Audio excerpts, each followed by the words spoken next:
নমস্কাৰ এই মুহূৰ্তত আহি পৰিছে সন্ধিয়াৰ কেইবাটাও বিগ ব্ৰেকিং নিউজ। আজি হৈছে 4 নৱেম্বৰ।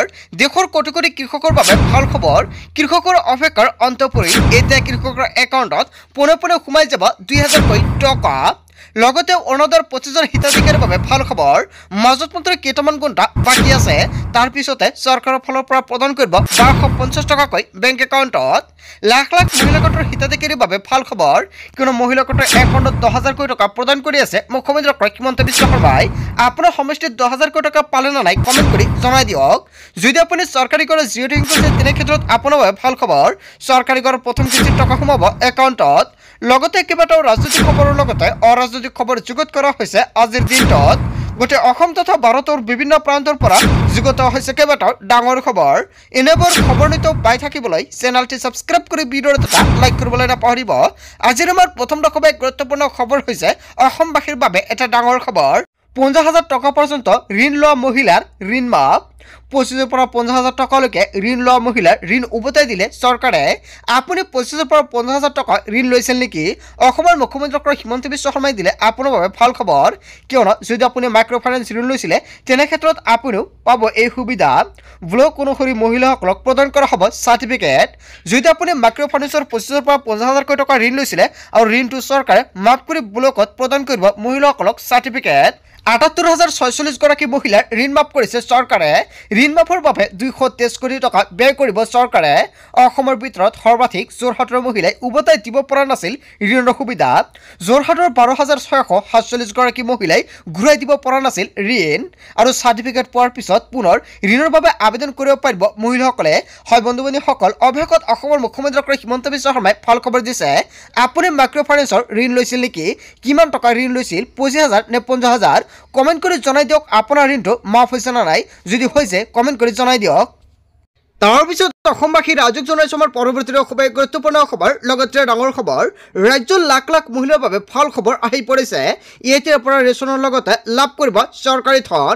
1 তাৰিখৰ পৰা 10 তাৰিখৰ ভিতৰতে লাভ কৰিব ৰেচন। আকৌ 10 তাৰিখতে মহিলাসকলৰ একাউণ্টত সোমাব 1250 টকা। অৰ্থাৎ ৰেচন আৰু টকা একেলগতে লাভ কৰিব মহিলাসকলে। ৰেচন কাৰ্ড থকা প্ৰতিগৰাকী মহিলাই লাভ কৰিব 1250 টকাকৈ। হয়, আপুনি পাব নে নাই সম্পূৰ্ণকৈ জানি লওক। মহিলাসকলক সকাহ দিয়াৰ বাবে চৰকাৰে বৃহৎ পদক্ষেপ গ্ৰহণ কৰিছে। চাউল টকাৰ উপৰিও দৰিদ্ৰ পৰিয়ালে লাভ কৰিব চৰকাৰী ধন। নতুনকৈ ৰেচন কাৰ্ড পোৱা দৰিদ্ৰ হিতাধিকাৰীয়ে লাভ কৰিব চৰকাৰী ঘৰ। যদি আপোনাৰ ৰেচন কাৰ্ড আছে তেনে ক্ষেত্ৰত আপোনাৰ বাবে ভাল খবৰ। আপুনি চৰকাৰী ঘৰৰ বাবে জিঅ' টেকিং কৰিছে নেকি? অতি শীঘ্ৰে চৰকাৰী ঘৰৰ প্ৰথম কিস্তিৰ টকা প্ৰদান কৰা হ'ব আপোনাৰ বেংক একাউণ্টত। যদি আপোনাৰ ৰেচন কাৰ্ড আছে আপুনি লাভ কৰিব অৰুণোদয়ৰ সুবিধা। যদি আপুনি যোগ্য, আপোনাৰ ঘৰত অৰুণোদয় আঁচনি আছে নে নাই? যদি নাই আপুনি কমেণ্ট কৰি জনাই দিয়ক। নতুনকৈ 7 লাখ লোকে লাভ কৰিব বিনামূলীয়াকৈ চৰকাৰী ঘৰ। যদি আপুনি চৰকাৰী ঘৰৰ জিঅ' টেকিং কৰিছে তেন্তে আপোনাৰ বাবে অত্যন্ত ভাল খবৰ, কিয়নো অতি শীঘ্ৰে চৰকাৰী ঘৰৰ প্ৰথম কিস্তিৰ টকা প্ৰদান কৰিব চৰকাৰে। মুখ্যমন্ত্ৰী আৱাস যোজনাৰ অধীনত লাভ কৰিব এইসমূহ চৰকাৰী ঘৰ। শীঘ্ৰে সাজু কৰক আপোনাৰ যাৱতীয় নথি পত্ৰ। ৰাজ্যৰ লাখ লাখ মহিলাৰ বাবে ভাল খবৰ আহি পৰিছে। যদি আপুনি চৰকাৰী ঘৰৰ বাবে জিঅ' টেকিং কৰিছে তেনে ক্ষেত্ৰত আপোনাৰ 5খন নথি পত্ৰ সাজু কৰিব লাগিব। কি নথি পত্ৰ সাজু কৰিব লাগিব? আপুনি আপোনাৰ ration card, job card, bank account, Aadhaar card, লগতে 2025ৰ ভোটাৰ তালিকা। কেৱল এয়াই নহয়, আপোনাৰ মাটিৰ খাজনা ৰচিদ থাকিব লাগিব। আৰু এইকেইখন নথি পত্ৰ হ'লে আপুনি চৰকাৰী ঘৰ লাভ কৰিব। যদি আপুনি চৰকাৰী ঘৰৰ বাবে জিঅ' টেকিং কৰিছে এইকেইখন নথি পত্ৰ আপোনাৰ সাজু কৰি ৰাখিব লাগিব। বিশেষকৈ আপোনাৰ জব কাৰ্ডটো থাকিব লাগিব।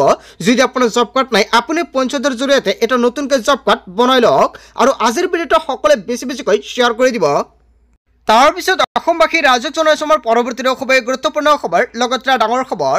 আপুনি PM কিষাণৰ ধন পোৱা নাই নেকি? তেন্তে আপোনাৰ বাবে ভাল খবৰ আহি পৰিছে। দেশৰ কোটি কোটি কৃষকৰ একাউণ্টত PM কিষাণে 21 নম্বৰ কিস্তিৰ টকা প্ৰদান কৰিব। যদি কোনোৱে ভাবিছে নতুনকৈ আবেদন কৰিব, নিশ্চয় কৰিব পাৰিব। 2025 বৰ্ষত চৰকাৰৰ ফালৰ পৰা কেইবাটাও গুৰুত্বপূৰ্ণ সিদ্ধান্ত গ্ৰহণ কৰিছে। নতুন বছৰত লাখ লাখ লোকৰ বাবে আহি গ'ল ডাঙৰ খবৰ। শীঘ্ৰে PM কিষাণৰ ধন পাবলৈ অন্তৰ্ভুক্ত কৰক আপোনাৰ নাম।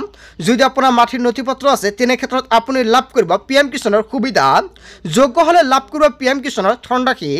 বছৰি 6,000 3000 টকা একাউণ্টত লাভ কৰিব আপুনি ইয়াৰ বাবে কি নথিপত্ৰ প্ৰয়োজন হ'ব 1 নম্বৰত আধাৰ কাৰ্ড থকাটো বাধ্যতামূলক যদি আপোনাৰ আধাৰ কাৰ্ড আছে তেনে ক্ষেত্ৰত ভাল খবৰ 2 নম্বৰত উল্লেখ কৰিছে আধাৰ সংলগ্ন মোবাইল নম্বৰ আৰু আধাৰ কাৰ্ডৰ লগত আপোনাৰ মোবাইল নম্বৰ লিংক থাকিব লাগিব 3 নম্বৰত উল্লেখ কৰিছে ৰেচন কাৰ্ড 4 নম্বৰত উল্লেখ কৰিছে কৃষকৰ নামত থকা কৃষিভূমিৰ প্ৰতিলিপি এই চাৰিখন নথিপত্ৰ থকাটো বাধ্যতামূলক 5 নম্বৰত উল্লেখ কৰিছে 1 চনীয়া তৌজি বাহিৰা আদি মাটিৰ ক্ষেত্ৰত কৃষকসকলে চক্ৰবৃক্ষৰ পৰা আহৰণ কৰা ভূমিৰ প্ৰমাণপত্ৰ দিব লাগিব যদি আপোনাৰ মাটিৰ ৰিসিপ্ট আছে সেইখন ৰিসিপ্ট প্ৰয়োজন হ'ব যেনেকুৱা ধৰক আপোনাৰ জমাবন্দী কপি আপোনাৰ জমাবন্দী কপিটো থাকিব লাগিব নহলে কিন্তু আপুনি আবেদন কৰিব নোৱাৰিব 6 নম্বৰত উল্লেখ কৰিছে ডিবিটি সক্ষম হোৱা আধাৰ সংযোজিত একাউণ্ট নম্বৰ দিব লাগিব আৰু আপোনাৰ একাউণ্টটো ডিবিটি লিংক হৈ থকা হ'ব লাগিব অতি শীঘ্ৰে বেংকত গৈ আপোনাৰ একাউণ্টৰ লগত আপুনি ডিবিটি লিংক কৰাই ৰাখক যদি এইকেইটা কাম কৰাই ৰাখিছে তেনে ক্ষেত্ৰত আপুনি নিশ্চিত থাকক আপুনি লাভ কৰিব পিএম কিষাণৰ টকা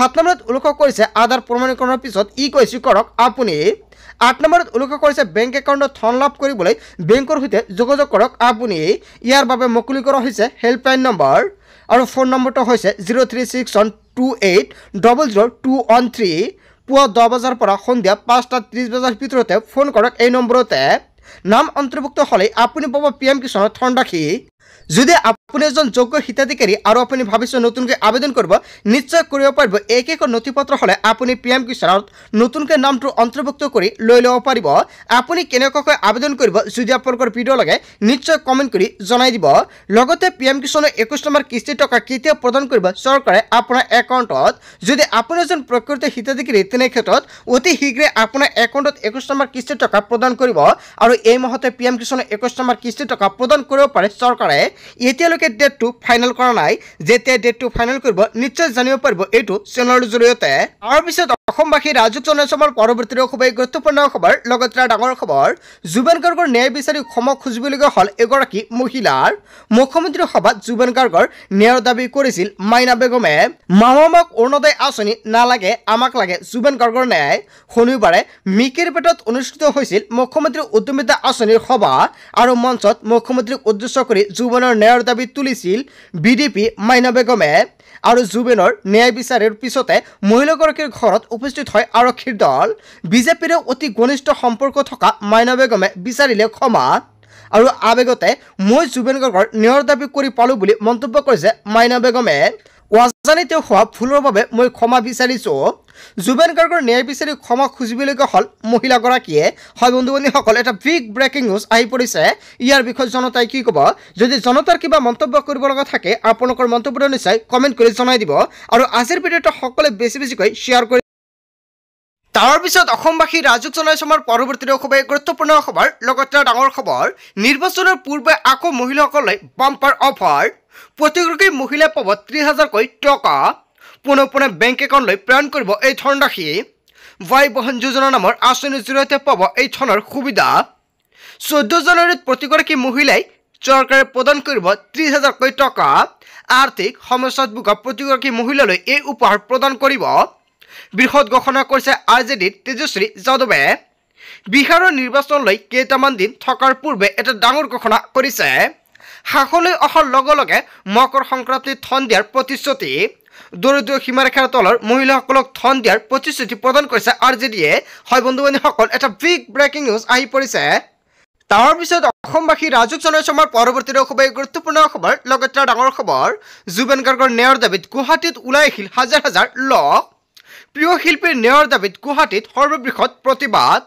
22 জনগোষ্ঠীয় দল সংগঠনৰ প্ৰতিবাদত কঁপিব গুৱাহাটী খানাপাৰাৰ ফিল্ডৰ পৰা বেলতলা ফিল্ডলৈকে প্ৰতিবাদী পদযাত্ৰা বৃহৎ প্ৰতিবাদী পদযাত্ৰাৰ নেতৃত্বত AJYCP প্ৰতিবাদত অংশগ্ৰহণ মৰাণ ছাত্ৰ সন্থা কেৱল এয়াই নহয় মটক যুৱ ছাত্ৰ সন্মিলনৰ কেৱল এয়াই নহয় কেইবাটাও দলৰ নাম সংগঠনৰ নাম উল্লেখ কৰা আছে টাই অসম ছাত্ৰ সন্থা আৰু টাই অসম যুৱক পৰিষদৰ অসম কেৱল এয়াই নহয় নিখিল ৰাভা ছাত্ৰ সন্থা চুতীয়া ছাত্ৰ সন্থা নাথযোগী ছাত্ৰ সন্থা আৰু কোচ ৰাজবংশী ছাত্ৰ সন্থা কাৰ্বি ছাত্ৰ সন্থা ডিমাচা ছাত্ৰ সন্থা চাহ জনজাতি ছাত্ৰ সন্থা আদিবাসী ছাত্ৰ সন্থা সূত্ৰধৰ ছাত্ৰ সন্থা আৰু অসম মণিপুৰী ছাত্ৰ সন্থা গোৰ্খা ছাত্ৰ সন্থা আৰু প্ৰাদেশিক যোগী সন্মিলন আৰু কলিতা জনগোষ্ঠীয় সন্মিলন আৰু তিবা ছাত্ৰ সন্থা চাওতালি ছাত্ৰ সন্থা আৰু কলিতা ৱালপাইন জনগোষ্ঠী সন্মিলন জুবেন গাৰ্গৰ ন্যায়ৰ দাবীত গুৱাহাটীত ওলাই আহিল হাজাৰ হাজাৰ লোক হয় বন্ধু বান্ধৱীসকল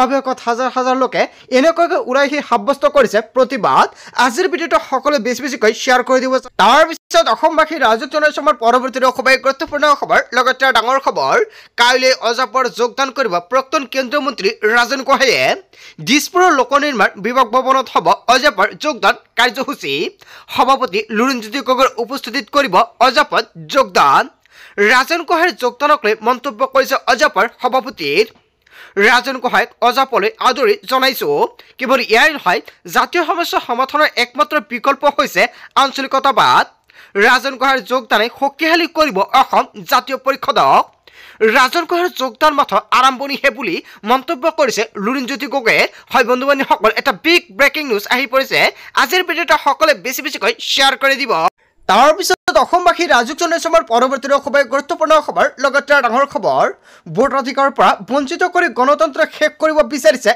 বিজেপিয়ে কোনো কাৰণতে কাৰ্যকৰী হ'বলৈ দিয়া নহ'ব এছআইআৰৰ বিৰুদ্ধে উচ্চতম ন্যায়ালয়ত আবেদন দাখিল কৰিছে তামিলনাডুৰ মুখ্যমন্ত্ৰীয়ে গণতান্ত্ৰিক অধিকাৰ কাঢ়ি নিব বিচাৰিছে নিৰ্বাচন আয়োগে তামিলনাডুত এছআইআৰ আৰম্ভ হ'বলৈ দিয়া নহ'ব বুলি সৈকনি MK ষ্টেলিনৰ ভোটাধিকাৰৰ পৰা বঞ্চিত কৰি গণতন্ত্ৰ শেষ কৰিব বিচাৰিছে বিজেপিয়ে হয় বন্ধু বান্ধৱীসকল বিজেপিৰ বিৰুদ্ধে কেইবাটাও গুৰুত্বপূৰ্ণ মন্তব্য কৰিছে তামিলনাডুৰ মুখ্যমন্ত্ৰীগৰাকী কোনো কাৰণতে কাৰ্যকৰী হ'বলৈ দিয়া নহ'ব এছআইআৰক লৈ জনতাই কি ক'ব জনতাৰ মন্তব্যটো নিশ্চয় কমেণ্ট কৰি জনাই দিব কিয়নো এছআইআৰৰ বিৰুদ্ধে উচ্চতম ন্যায়ালয়ৰ আবেদন দাখিল কৰিছে তামিলনাডুৰ মুখ্যমন্ত্ৰীগৰাকী এটা বিগ ব্ৰেকিং নিউজ আহি পৰিছে তাৰ পিছত অসমবাসী ৰাজুক জনাইছে আমাৰ পৰৱৰ্তী খুবেই গুৰুত্বপূৰ্ণ খবৰ লগতে ডাঙৰ খবৰ 2026ত ৰাজ্যৰ শক্তিশালী আঙুলিয়ে বিজেপিক উফৰাই দিব 2026ৰ বিধানসভা নিৰ্বাচনৰ পিছত হিমন্ত বিশ্ব শৰ্মাক অসমত দেখা নাপাব অহা বছৰ হিমন্ত বিশ্ব শৰ্মাই অসমৰ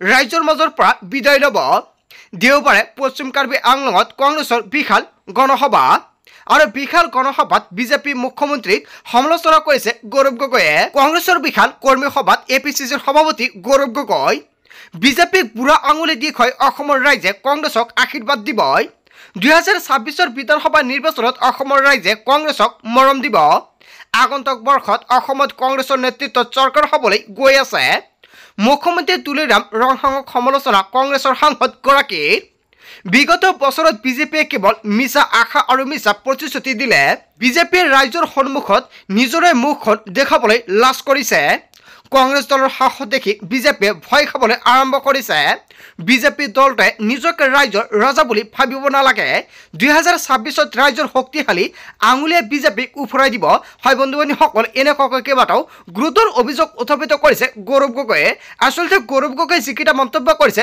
জনতাই কি ক'ব যদি জনতাৰ কিবা মন্তব্য কৰিব লগা থাকে আপোনালোকৰ মন্তব্যটো নিশ্চয় কমেণ্ট কৰি জনাই দিব বন্ধু বান্ধৱীসকল গোটেই অসম তথা ভাৰতৰ বিভিন্ন প্ৰান্তৰ পৰা যুগত হৈছে কেইবাটাও ডাঙৰ খবৰ এনেবোৰ খবৰ নিতৌ পাই থাকিবলৈ চেনেলটি সাবস্ক্ৰাইব কৰি ভিডিঅ'টো এটা লাইক কৰিবলৈ নাপাহৰিব শতাংশ ফৰ ৱাচিং ফুল ভিডিঅ'